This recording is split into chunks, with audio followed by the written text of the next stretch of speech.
Salut les amis, c'est Kai. Je me fais une petite vidéo parce que bon, je vais faire appel à vous parce que peut-être vous allez pouvoir m'expliquer cela.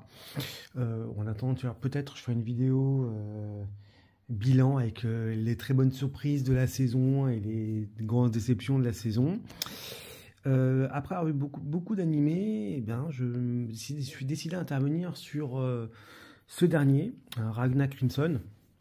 Parce que tout comme Eminence in Shadow, c'était un peu l'effet de mode, j'étais un petit peu obligé de m'y mettre, de voir à quoi ça ressemble. Et beaucoup en parlent, disent que c'est exceptionnel. J'interviendrai sur la seconde série dans un autre temps. Mais pour Ragnar Crimson, je vais déjà commencer à donner mon avis après avoir vu la première saison, en tout cas la bonne partie de la première saison.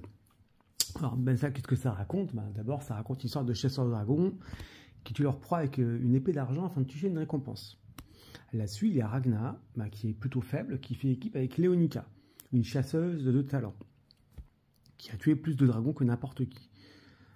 Et donc Ragnar a un seul désir, rester toujours à ses côtés. Mais suite à l'apparition d'un ennemi impitoyable, il risque d'avoir un problème. Il risque d'avoir un problème. Il va voir qu'en face, il y a vraiment des très très bons adversaires.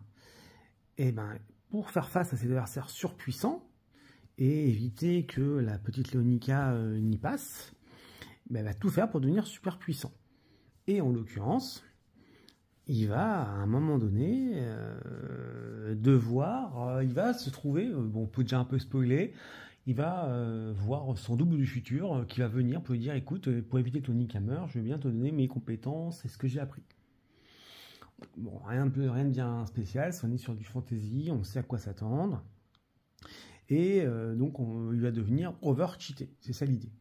Et il va s'allier avec Crimson, qui est un être maléfique, mais qui veut éliminer les dragons. Voilà l'idée générale. Alors là encore, on arrive sur un héros over-cheaté, qui explose tout. En plus, il avait l'air super stylé, parce que physiquement, c'est un mélange entre Gojo et Killua. Donc, super talent, et pour ceux qui connaissent, il ressemble même à Musica dans Rave Master. Donc, ça fait pas mal, ça a l'air d'être prometteur.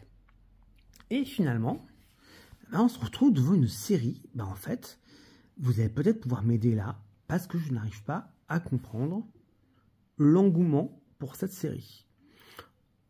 Sincèrement, donc là, vous allez peut-être pouvoir m'éclairer là-dessus. Alors, je pense qu'effectivement, l'effet patte graphique qui est en deçà de tout ce que j'ai pu voir. C'est en deçà de Eminence in Shadow, de Kingdom of Ruin, de Birth of Gluttony, de Mushoku Tensei, ou même Cheat Level Up, ou même par rapport à plus ancien, du Railgun. Donc déjà, graphiquement, on est en deçà de ce qui se fait actuellement. Alors, je pense que ça n'aide pas non plus.